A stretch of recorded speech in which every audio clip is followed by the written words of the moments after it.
3 ম্যাচে টি-20 সিরিজের দ্বিতীয় ম্যাচে আগে ব্যাট করতে নেমে 149 রানের সংগ্রহ লাভ করেছে ওয়েস্ট ইন্ডিজ। শুরুটা ভালো করলো বাংলাদেশের দুর্দান্ত বোলিংয়ের পরে চাপে পড়েছে ওয়েস্ট ইন্ডিজ, তাদের 150 রানের আগেই থামিয়েছেন টাইগার বোলাররা।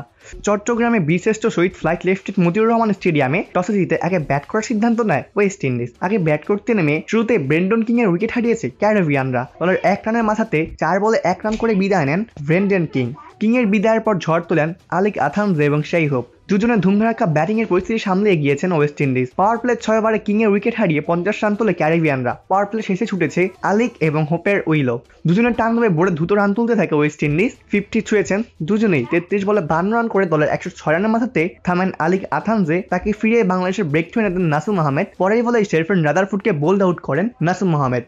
এই সিরিজে 2বারই বোল্ড হয়ে এবং ডাব মেরে সাজ করে ফেরেন শেরফান রাদারফোর্ড। পরের ওভারে 36 বলে 55 রান করা শাই হোপকে ফেরান মুস্তাফিজুর রহমান। তখনই যেন মোমেন্টাম চলে আসে বাংলাদেশের দিকে। পরের 1 ওভারে র্যাপম্যান পাওয়েল এবং জেসন হোল্ডারকে ফেরান রিশাদ হোসেন। দুর্দান্তভাবে ম্যাচে ফেরে বাংলাদেশ। শেষ ওভারে বোলিং এসে প্রথম 2 বলে 2 উইকেট নেয় মুস্তাফিজুর রহমান, সাথে 1 রান আউট মিলে 3 উইকেট হারায় ওয়েস্ট ইন্ডিজ। নির্ধারিত 20 ওভার শেষে 9টি উইকেট হারিয়ে 149 রানের এক লড়াকু পুঁজি দাঁড় করায় ওয়েস্ট ইন্ডিজ। বাংলাদেশের হয়ে 3টি উইকেট শিকার করেছেন মুস্তাফিজুর রহমান। এছাড়া 2টি করে উইকেট নেন রিশাদ হোসেন এবং নাসুম আহমেদ। 1টি উইকেট তুলেছেন তাসকিন আহমেদ।